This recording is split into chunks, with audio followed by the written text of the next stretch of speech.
السلام علیکم ورحمۃ اللہ وبرکاتہ۔ آج میں آپ کے سامنے سورہ قمر کی آیت نمبر 23 سے لے کر 32 تک کا ترجمہ پیش کر رہا ہوں، سماعت فرمائیے۔ سمود نے تنبیہات کو جھٹلایا اور کہنے لگے، ایک اکیلا آدمی جو ہم میں سے ہی ہے، کیا اب ہم اس کے پیچھے چلیں؟ اس کا اتباع ہم قبول کر لیں تو اس کے معنی یہ ہوں گے کہ ہم بہک گئے ہیں اور ہماری عقل ماری گئی ہے۔ کیا ہمارے درمیان بس یہی ایک شخص تھا جس پر خدا کا ذکر نازل کیا گیا؟ نہیں، بلکہ یہ پرلے درجے کا جھوٹا اور برخود غلط ہے۔ اور خود غلط سے مراد یہاں پر خود سر قسم کا آدمی ہے۔ ہم نے اپنے پیغمبر سے کہا، کل ہی انہیں معلوم ہوا جاتا ہے کہ کون پرلے درجے کا جھوٹا اور برخود غلط ہے۔ ہم اونٹنی کو ان کے لیے فتنہ بنا کر بھیج رہے ہیں، اب ذرا صبر کے ساتھ دیکھ کے ان کا انجام کیا ہوتا ہے۔ ان کو جتا دے کہ پانی ان کے اور اونٹنی کے درمیان تقسیم ہوگا، ہر ایک اپنی باری کے دن پانی پر آئے گا۔ آخرکار ان لوگوں نے اپنے آدمی کو پکارا اور اس نے اس کام کا بیڑا اٹھایا اور اونٹنی کو مار ڈالا۔ پھر دیکھ لو کہ کیسا تھا میرا عذاب اور کیسی تھی میری تنبیہات۔ ہم نے ان پر بس ایک ہی دھماکہ چھوڑا اور وہ باڑے والے کی روندی ہوئی باڑ کی طرح بھس ہو کر رہ گئے۔ ہم نے اس قرآن کو نصیحت کے لیے آسان ذریعہ بنا دیا ہے، اب ہے کوئی نصیحت قبول کرنے والا؟ صدق اللہ العظیم۔ ان آیت میں اللہ تعالیٰ نے مختصراً قوم سمود کے حالات بیان کیے ہیں۔ یہ قوم سمود کسی زمانے میں سعودی عرب کے شمالی علاقے میں پائی جاتی تھی، اور اس علاقے کا نام آج مدائن صالح ہے، یعنی حضرت صلی اللہ علیہ وسلم کا علاقہ۔ اس کے آثار آج بھی باقی ہیں۔ ان کا بھی یہ طریقہ تھا کہ پہاڑوں میں تراش کر کھود کر یہ مکان بناتے تھے، اس میں رہتے تھے، اور بڑے ہی شاندار آثار ان کے پائے جاتے ہیں اس علاقے میں اگر جایا جائے تو۔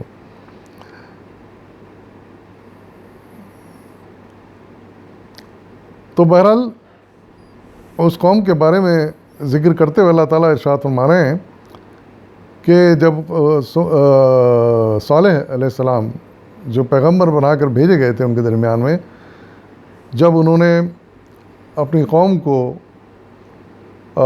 دعوت دی اور ان کو ان کی برائیوں سے روکنے کی کوشش کی، اس پر ٹوکا، تو وہ بھڑک گئے۔ بجائے اس کے کہ ان کی نصیحت کو قبول کرتے اور ان کا احترام کرتے، انہوں نے ان کا مذاق اڑایا۔ ان کا کہنا یہ تھا کہ پوری قوم میں سے ہمارے اتنے لوگ ہیں، ان میں سے کیا یہی ایک آدمی رہ گیا تھا جو ہمیں نصیحت کے لیے آ گیا، اور ہم ہی میں سے ہی ہے، کوئی باہر سے آدمی کیوں نہیں آیا نصیحت کرنے کے لیے؟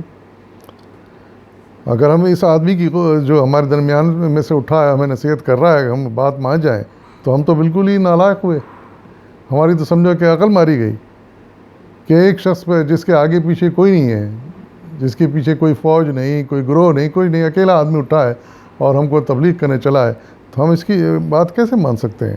یہ سراسر جھوٹا آدمی ہے، اور یہ اپنے خود سری میں مبتلا ہے، اپنے آپ پر اس کو کچھ زوم ہو گیا ہے۔ اس قسم کی باتیں کی انہوں نے۔ اب اندازہ لگے کہ پیغمبر کے بارے میں، اللہ کے بھیجے پیغمبر کے بارے میں اس طرح کی باتیں کرنے کا مطلب یہ کہ کس قدر نالائق اور بےہودہ قوم تھی، اور کتنے ان کے اعمال بگڑ گئے تھے، حد سے گزر گئے تھے۔ تو بہرحال انہوں نے پھر آخر میں روایت میں آتا ہے کہ انہوں نے مطالبہ کیا کہ اچھا ٹھیک ہے، ہم تمہاری بات مان لیتے ہیں کہ تم پیغمبر ہو اور ہمیں سمجھانے کے لیے آئے ہو، تو تم ایک کام کرو کہ تم اس پہاڑی سے کسی پہاڑ سے ایک اونٹنی نامے لا کر دو۔ یہ انہوں نے مطالبہ کیا۔ تو اللہ تعالیٰ نے پھر یہی کیا کہ پہاڑ سے ایک اونٹنی نکال کر ان کے سامنے لے آیا۔ تو ان کو وقتی طور پر حیرت تو ہوئی، سخت تعجب میں ہوئے کہ پہاڑ کے اندر سے کیسے اونٹنی نکل آئی،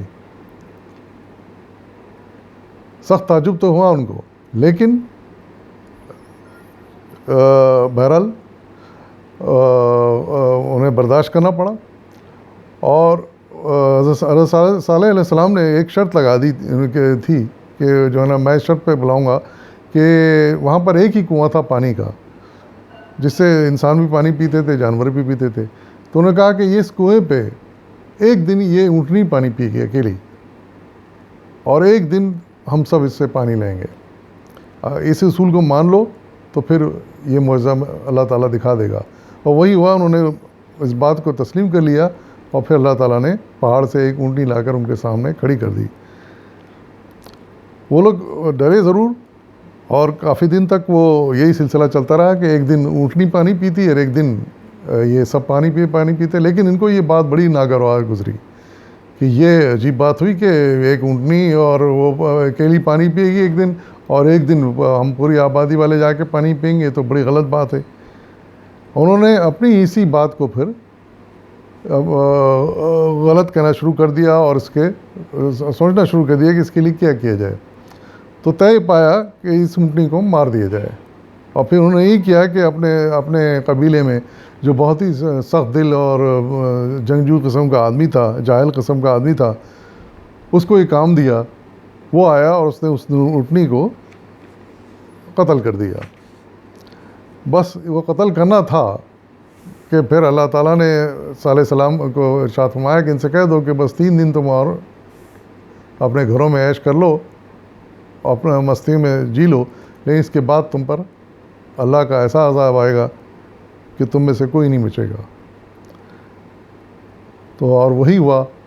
انہوں نے پھر بھی یقین نہیں کیا، پھر بھی مان کے نہیں دیے کہ ہاں ہم سے غلطی ہوئی ہے اور مان لاتے ہیں، یہ نہیں کہا انہوں نے. پھر بھی وہ اپنی عیاشی میں مستی میں ڈوبے رہے.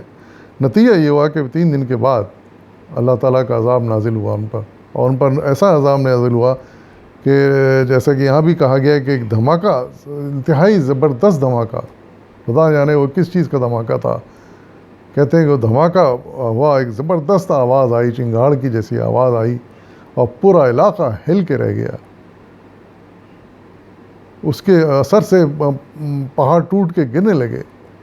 یعنی سمجھیے کہ ایک طرح سے زلزلہ آیا، اور وہ اس طرح پھر حالت پیدا ہوئی اس جگہ کی، اور اتنی عذاب نازل ہوا کہ وہ پوری قوم وہاں مر کے گر گئی.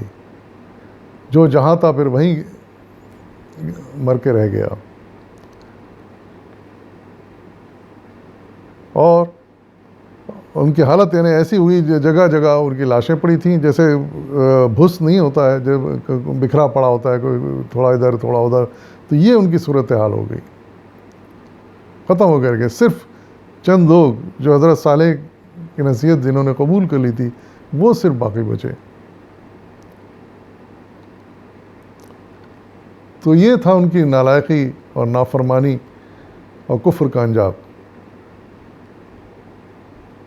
آخر میں پھر اللہ تعالیٰ وہی اپنی بات دہرا رہے ہیں کہ اس قرآن کو ہم نے نصیحت کے لیے آسان بنا دیا ہے کوئی قبول کرنے والا؟ وہی دعوت جو اس صورت میں اللہ تعالیٰ نے بار بار دہرائی ہے.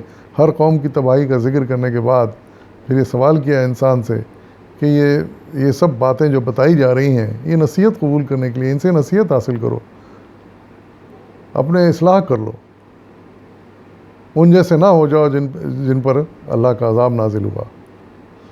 تو یہی پوچھا جا رہا ہے کہ کوئی ہے ان سے نصیحت قبول کرنے والا؟ تو حقیقت میں یہ ہے کہ ہمیں ضرور ان کو پڑھنا چاہیے، ان کو سمجھنا چاہیے، ان کو تصور میں لانا چاہیے کہ ان پر کیا گزری ہوگی اس قوم پر، اور پھر اپنی اصلاح کر لینی چاہیے. ہمیں جو خرابیاں برائیاں ہیں، ہمیں اپنی خرابیاں برائیاں دور کرنی چاہیے تاکہ ہم اللہ تعالیٰ کے غیظ و غضب سے بچے رہیں. وآخر دعوانا والحمد للہ رب العالمین.